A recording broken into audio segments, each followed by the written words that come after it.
Agnes Jongerius and an MEP from the Netherlands. And before you start to think, oh no, not another voice of a European person, I think I'd like to tell you something about my European perspective, which is also a trade union perspective, because before coming to the European Parliament, I worked for 25 years in the trade union movement in the Netherlands, and I was, in my last position, the chair of the largest trade union confederation in the Netherlands for 7 years. And now I'm representing the Dutch Labour Party in the European Parliament.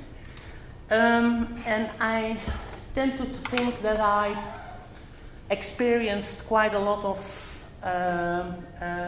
Europe from the inside and the outside in my trade union time. So we marched the street of Brussels and Strasbourg and all other cities asking for social legislation.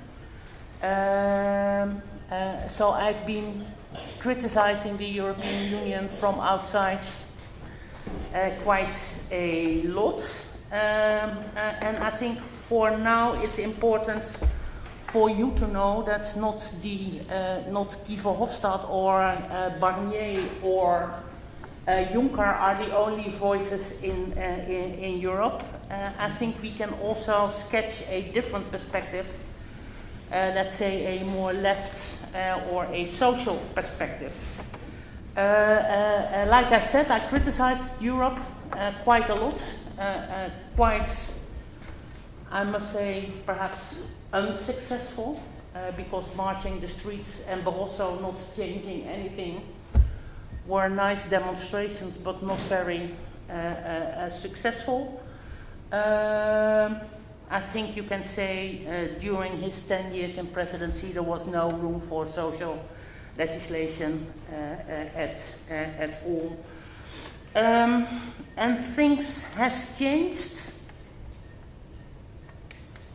I think you can say this. I think you can say things has changed after the Brexit referendum vote. And perhaps is that not a very popular storyline. But I think it's important to stress that while Juncker started his presidency in 2014 saying, I want Europe a project which is also AAA in the social field.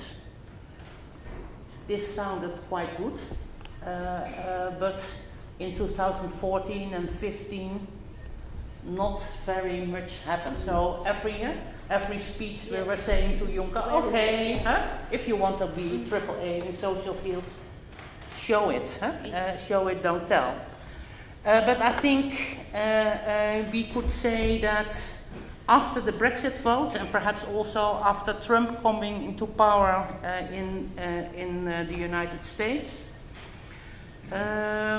we had this promise from Juncker delivered in the form of a European Pillar of Social Rights, which first was a declaration from the governmental leaders in Gothenburg 2 years ago. But it also changed the legislation. So we had the Posting of Workers directive changed in the direction where for now it's not the minimum wage which counts, but the collective agreements which are the point of reference for equal pay for equal work. And that's this Posting of Workers directive, which is about the mobility of workers, about are workers competitors or are they colleagues at the workplace. The change to workers from the other member states in the European Union should also be treated the same way as your own local workers with the same collective agreement is a big change as a result of the Brexit vote. And I think it would be would have been very helpful if it had been there before the Brexit vote. Next to the revision of the Posting of Workers Directive, we have the European Labour Authority, which is a way of not stopping inspections at the border.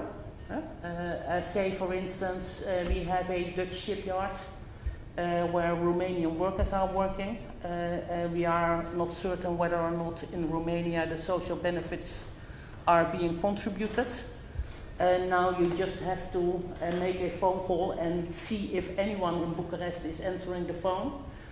But we made the change that there should really be an exchange of data, especially on social dumping and abuse of the system. And we also arranged that social partners, so trade unions, can bring complaints to the attention of the EDA, and they have to work from that.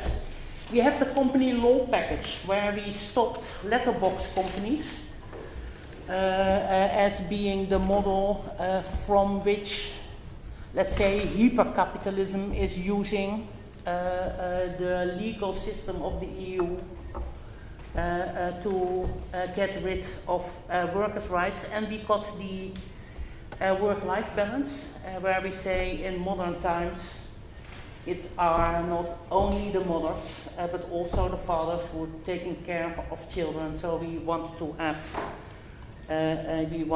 have a directive in which mothers and fathers can both take leaves for taking care of their children and also taking care of their elderly people.